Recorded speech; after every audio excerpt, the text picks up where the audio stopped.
السلام علیکم ورحمۃ اللہ وبرکاتہ۔ محترم سامعین، اللہ تعالیٰ نے رمضان المبارک کے اندر ہمیں روزہ رکھنے کا حکم دیا ہے، تو یہ جان لینا بھی ہم سب کے لیے انتہائی ضروری ہے کہ دراصل روزہ رکھوانے کے پیچھے کی حکمت کیا ہے۔ بعض لوگ سوال کرتے ہیں کہ بھئی آپ لوگ روزہ رکھتے ہیں، بھوکے پیاسے رہتے ہیں، خواہشات کی تکمیل سے باز رہتے ہیں، یہ جو پابندیاں لگائی گئی ہیں دراصل ان کے پیچھے کی حکمت کیا ہے؟ اللہ تعالیٰ نے قرآن کریم میں اس کا جواب دیا ہے، اور وہ جواب ہمیں بھی سمجھنے کی ضرورت ہے، کیونکہ اگر ہم نہیں سمجھیں گے تو پھر روزے کا مقصد حاصل ہمیں نہیں ہوگا۔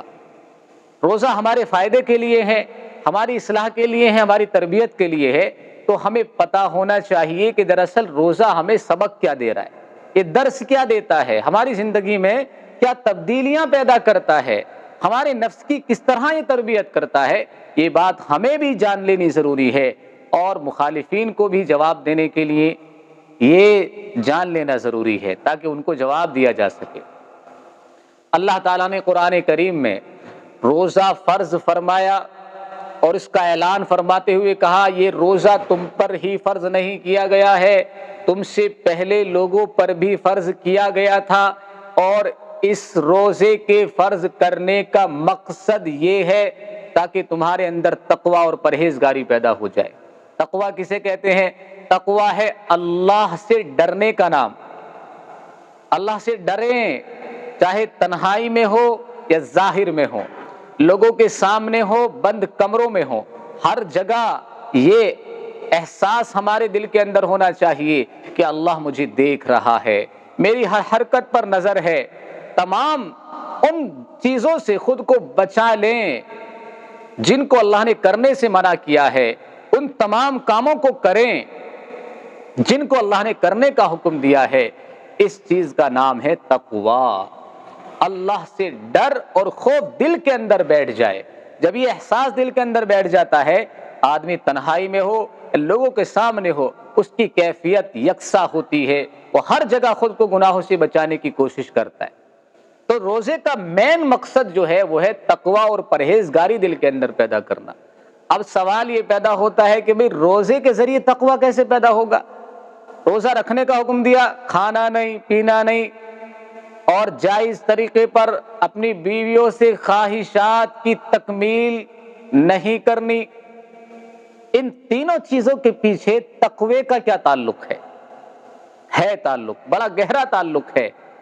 اللہ تعالیٰ نے دراصل ہمیں روزے کے اندر کھانے پینے سے منع فرمایا اور جائز طریقے پر خواہشات کی تکمیل سے منع فرمایا ہے۔ جب ہم روزہ رکھتے ہیں تو ہماری ظاہری کیفیات کیا ہوتی ہیں؟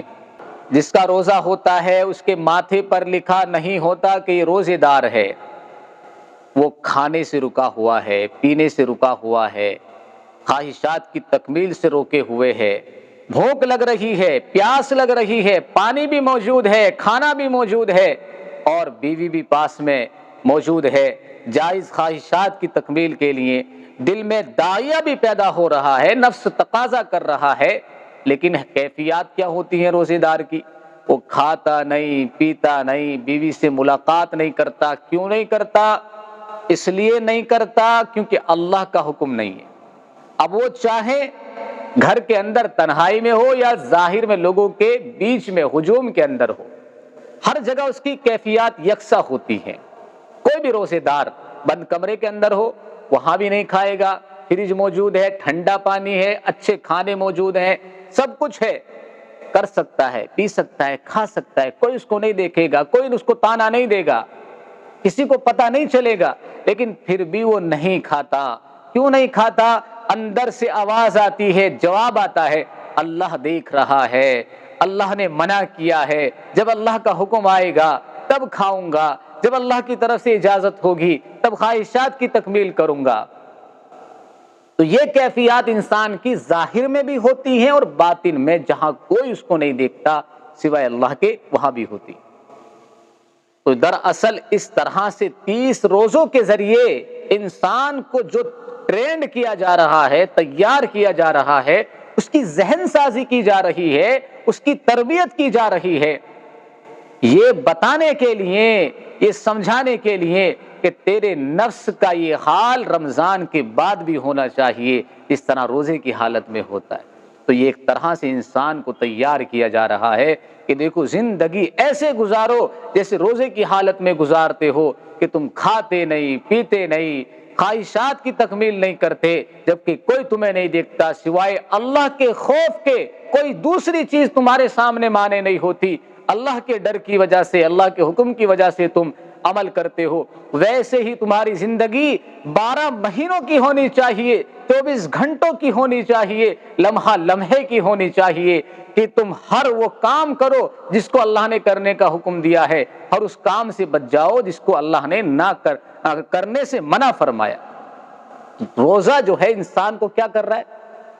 ٹرینڈ کر رہا ہے، تیار کر رہا ہے، اس کی نفس کی تربیت کر رہا ہے۔ تو یہ بڑا عظیم مقصد ہے روزے کا، اس لیے اللہ تعالیٰ نے بھوکا رہنے کا حکم دیا ہے، روزہ رکھنے کا حکم دیا ہے۔ تو یہ ہم سب کو پتہ ہونا چاہیے، جب تک پتہ نہیں ہوگا روزے سے استفادہ نہیں ہو پائے گا، روزے کے مقاصد فوائد حاصل نہیں ہوں گے۔